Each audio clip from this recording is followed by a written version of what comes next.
Hi, I'm Dr. Rachel Felber. I'm an ER doctor and a health and strength coach for women. In this video, I'm going to teach you how to go from feeling stuck and confused and frustrated with your body and your health goals to being totally empowered with a clear, structured plan forward. And this will apply to you whether you are trying to lose weight or simply get strong and lean and build some muscle. So to do that, I'm going to talk to you about two things today. The first is the stages of having control over your body and your health. And the second is the 6 systems that you need to have in place in order to progress toward your goals. Once you have these 6 systems down, you're pretty much guaranteed to lose the fat, build the muscle, get yourself that efficient metabolism, and finally really be in control of your body composition and your health. So to start, the 5 stages of control of your body and health. So stage 1 is cluelessness. So these are the people who really have no idea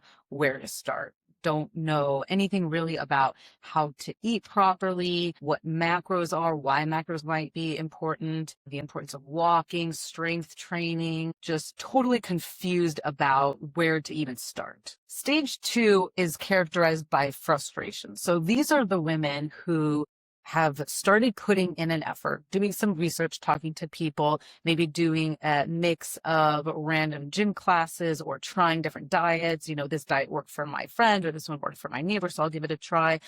Don't really see a lot of improvement after a couple of weeks, so scrap it and try something different. So this is characterized by frustration because there's really a lot of effort and time and being put in, but no real results. Many women watching this video are probably in this stage, and I would say about 50% of the clients that come to me are in this stage of frustration.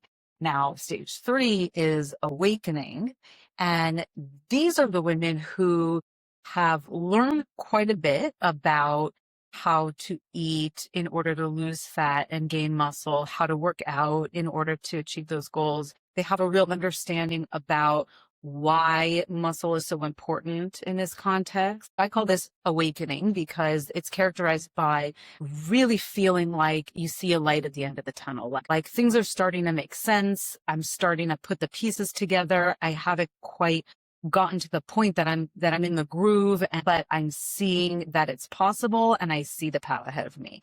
So about 50% of my clients come to me at this stage. Stage 4 is being in the groove. So this is a really fun one. This isn't the ultimate goal. The ultimate goal is freedom, but being in the groove is a really good one too, because this is when you've had enough personal feedback to know that you're on the right track. You know that what you're doing is working, you're seeing results, you're going in the right direction, you've successfully made it a regular part of your lifestyle. It's not challenging or complicated or confusing anymore, and you're really making strides. You have confidence in your plan, and you've been able to be consistent, and you have confidence that you'll continue to be consistent on this plan. So that's the groove. And now stage 5, the ultimate goal of every woman, every person I know, is freedom. So this stage is characterized by feeling good. Just you feel good in your body, your energy is good, you look good. I'm not going to pretend, you're not going to pretend that that's not important. That's important to most people. You feel good, you look in the mirror, you like what you see, you're excited to try on new clothes and you're excited to go out on date night. You're excited to see old friends because you know that they're going to comment on how amazing you look, and there's no shame in wanting that. And in addition to feeling good and looking good, you have that security in knowing that at a cellular level, you have a healthy body and that you're doing exactly what you need to be doing to live the longest, healthiest life that you can and continue to do all the things that you love to do long into your later decades. That is worth a lot. And once you're in stage 5 freedom, it also refers to food freedom, because once you're at this stage, you've put on enough muscle that the muscle pretty much runs the show in terms of your metabolism. When you have sufficient muscle tissue, your metabolism becomes extremely efficient. It becomes very good at burning fat, keeping and building more muscle and using carbs efficiently, the way that our bodies were really designed to do. So this means that you can eat a lot of food. You can eat all sorts of varieties of food, high carb, high fat, and your body has become so good at putting the substrates where they need to go to keep your body lean. So that's why you might see women on social media who are super lean, super strong. They have a six-pack and they show you, here's what I eat in a day, and they're eating like 3,000 calories. They're not exaggerating. They're probably eating that much. One, because they need to actually feed their muscles, because you do need a lot of calories to keep those muscles. But also, when you have sufficient muscle tissue on you, it's very expensive in terms of calories. You burn a lot of calories each day just to maintain those muscles. Okay, so those are the 5 stages. Cluelessness, I have no idea what we're even talking about. Frustration, I'm putting in an effort. I'm not really getting anywhere with it. Awakening is I see the light at the end of the tunnel. I see the path ahead of me and I believe that it's doable. Groove is I have my plan. It's working for me. Things are going great. I love this.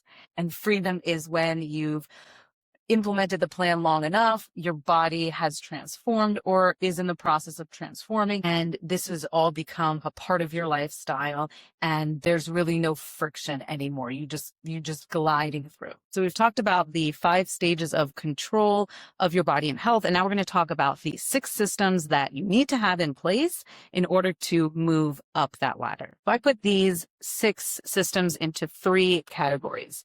The first is movement. The second is nutrition. And the third is backfire. When people think of losing weight or getting in shape, most people, the first thing they think about is exercise. But the question is, what kind of exercise? Is it walking? Is it zone 2 cardio? Is it other kinds of cardio? Is it strength training? Is it doing sports? So to simplify this, I put these in 2 different systems. The first is dedicated exercise, and the second is everything else. So if your goal is to lose fat and or gain muscle and or get lean, get in shape, get healthy, the most efficient way to do that is to gain muscle. I mentioned before this video, that is what will drive your metabolism.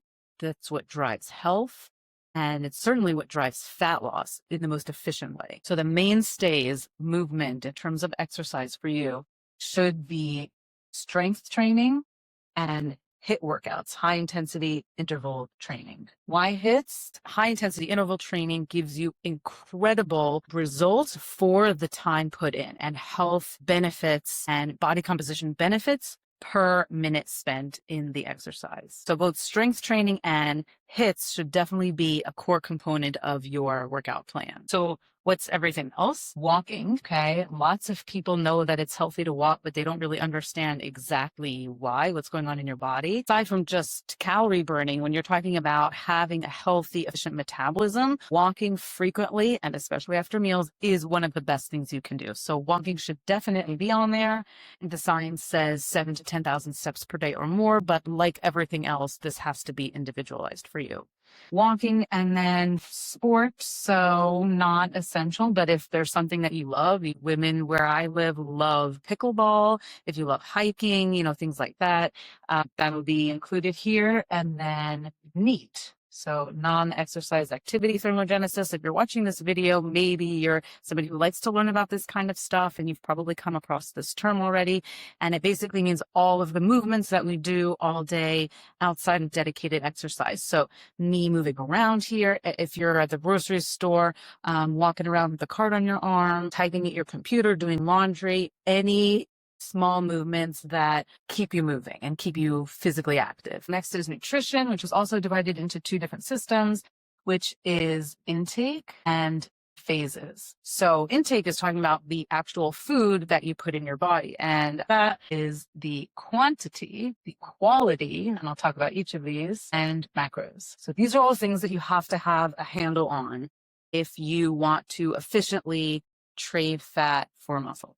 So the first is quantity. So that's, what a lot of people think of when they think about dieting or getting in shape. They might think about decreasing your calorie intake or being in a calorie deficit. But not everybody needs to be in a calorie deficit to lose fat, which might be a surprising thing for some people to hear.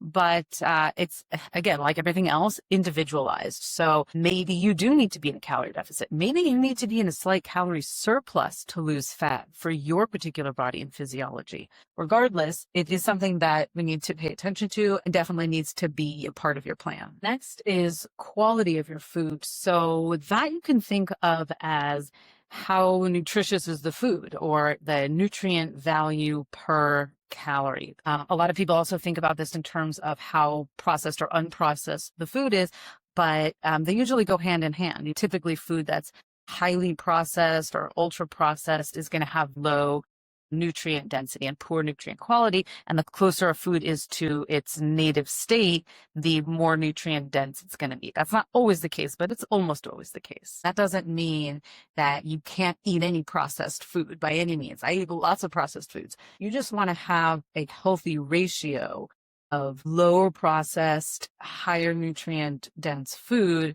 to the more processed and lower nutrient dense food. And the third is macros. So macros really are important if you're trying to lose weight, gain muscle, or just get healthy overall. And this doesn't mean that everyone needs to track all of their food forever by any means. I do not recommend that for anybody, but I do recommend that if this is a goal of yours, which it is because you're watching this video and you've gotten this far, I do recommend that you track your food at least a little bit, because it's very eye-opening. You have no idea what you're putting in your body if you don't track your food. I've had people come to me insisting that they're eating enough protein, and they're eating about half as much protein as really is recommended. And I've had people come to me insisting that carbs are their problem, whereas in fact, they're eating a perfectly acceptable amount of carbs, and the fat intake is through the roof. Not that fat's bad, not that carbs are bad. You just want to have a healthy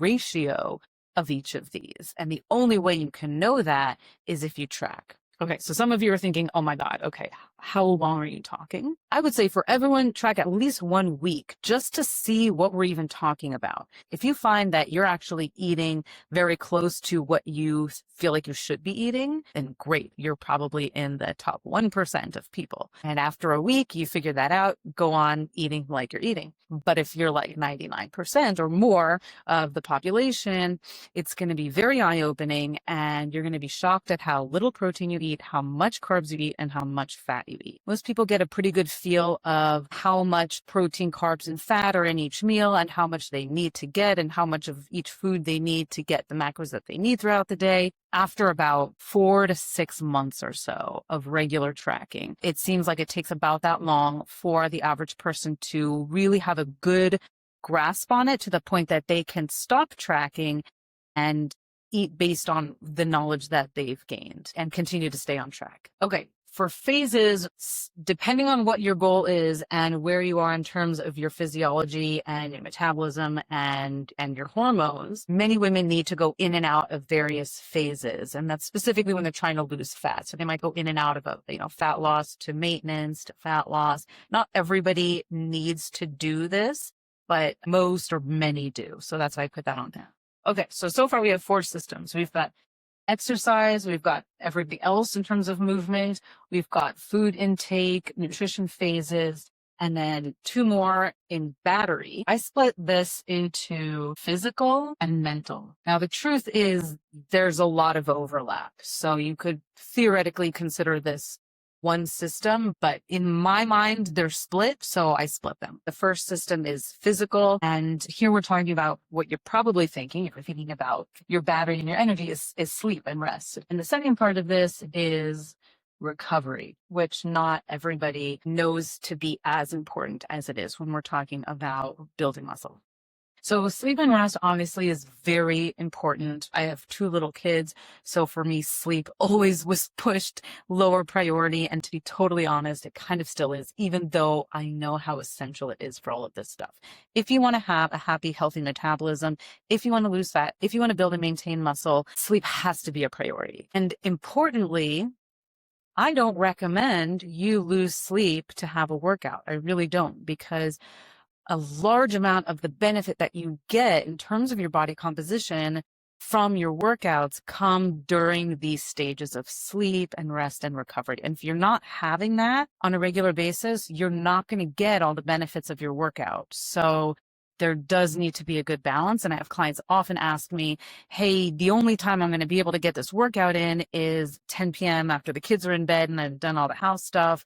So is that okay? I think it's not okay. I think that it would be better to forego that workout, make sure you get some good sleep, because especially for women over 40, your whole day is going to be garbage if you get 5 hours of sleep. You're not going to get a good workout in the morning if that was your backup plan. You're not going to have motivation. You're going to be exhausted. You're going to make poor food choices, and it's just overall not good for your plan at all. So I would say in many cases, prioritize sleep over getting your workout in. Now, if it's chronically a problem and you're always having to choose, then something needs to be changed with your program. But if it's a once in a while thing, that's how important sleep is. Even for somebody who, like me, who is obsessed with working out and obsessed with going to the gym, if it's get good sleep or get one workout in, just sleep. Sleep is where the majority of your testosterone and your growth hormone are released, and those hormones are essential for helping you rebuild muscle after your workout. So that's obviously part of the recovery phase. And if you're not getting enough, not just sleep, but enough deep sleep and REM, like that real good deep sleep, then you are robbing your body of the opportunity to make the most of your last workout. Many women think more is more, right? I need to get to the gym more, do more workouts. I'm going to do Pilates 5 days a week. I'm going to run 3 days a week. I'm going to lift weights 2 days a week. That is absolutely working against you. It's probably better to not work out at all than to have a workout schedule like that. If you're not giving yourself adequate recovery time, you are making this process so much harder than it needs to be. You're spending too much time doing the wrong things, and you might be totally shocked to find out that once you have a plan that's made for you that optimizes building muscle and recovery, you really don't need to work out that much at all. 2, maybe 3 days a week, not more than an hour. So not more than 3 hours a week in the gym is totally sufficient. I have not worked out more than 3 hours a week in the gym for a long time.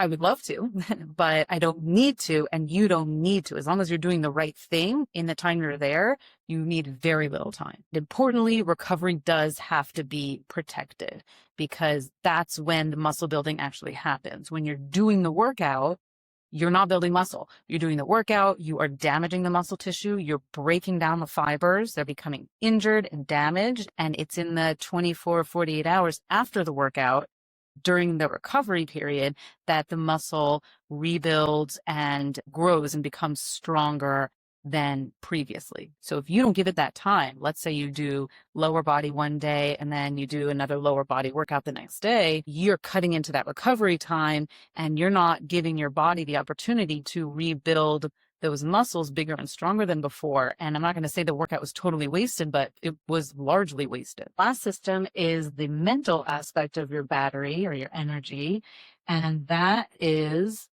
mindset and stress. Okay. So mindset kind of sets the tone for all of this. If you have all of these other things in place, but your approach to yourself and your identity is crappy, this is not going to work. If you can't get yourself aligned with the identity of a person who does this stuff regularly. So if you're coming into this thinking, I am a fat, lazy person who really can't figure this stuff out, but I'm really going to do my best and I'm going to go to the gym and I'm going to, try to do these things. This is not going to work for you. Like maybe a week or a couple weeks or so.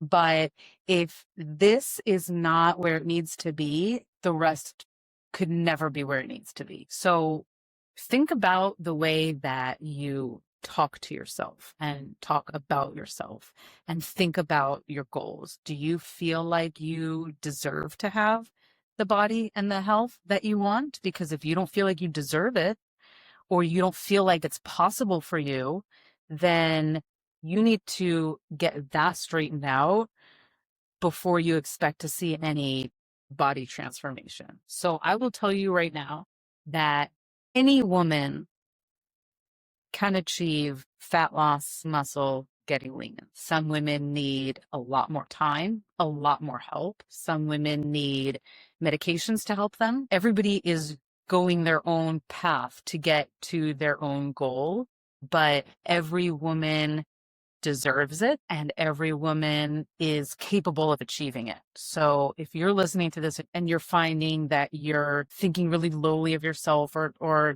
talking down to yourself, when you think about this stuff, that needs to get sorted out. So that's a huge, huge player in all this. And last, stress. Obviously, everybody's talking about cortisol in social media. It's a very hot topic and for a good reason, because if your cortisol is chronically high, all of this stuff becomes much worse. And sometimes it can feel like a vicious cycle because if you have excess body fat and some degree of insulin resistance and low quality or quantity of muscle tissue, your cortisol is going to be high.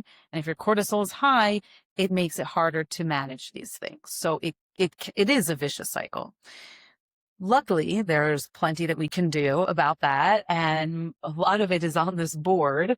You increase your walking, your NEAT, you strength train, you get good sleep, you maybe talk to a therapist or a friend or a spouse or write in your diary or whatever you need to do so that you stop talking down to yourself and act like your own worst enemy, which is the case for lots of women. And you're feeding your body good, healthy, nutritious things with lots of protein and enough carbs and fat. Those all help to reduce your cortisol levels. We've covered all 6 systems. Movement, we have exercise, we have everything else. Nutrition, we have the actual food intake, we have phases if that applies to you. And for battery or energy, we have physical and mental. So I want you to take a minute to think about which ones of these do you feel like you have a pretty good handle on? And then I want you to think about which ones you're kind of okay in. Like you get what you sort of have to do. Maybe you haven't really done it yet, but it's not a giant question mark. And then I want you to identify which ones need the most work, which ones you're really not anywhere near hitting the mark on. And then put them in a list in order from the ones that need the most attention to the ones that you pretty much have figured out. And then you'll have your priority list of sort of where to start attacking. Can you do more than one at once? Absolutely. So once you've gone through each of those 6 systems, you understand them, you've implemented your plan, and you've optimized each one of them, you will get yourself into that stage 4 groove. And ultimately, you will reach that stage 5 of flow, of freedom, where this all is just part of who you are and it comes easy to you. And there's no more feeling overwhelmed or confused or frustrated or pissed off. And you can just enjoy living in a body that feels good and looks good and reflects the effort that you put in, and having that security of knowing that you are doing what you need to do to get your body truly healthy all the way down to the cellular level. So this is exactly the process that I go through with my one-on-one coaching clients. We break down each of these 6 systems, figure out where they're struggling the most, where they need help the most, and maybe, which ones they've already have a pretty good handle on, and create the plan based around that. So if you do want to learn more about that, you can find me at rachelfelber.com and on Instagram at dr.rachelfelber. And of course, hit subscribe if you want to learn more about women's metabolism, muscle, and fat loss.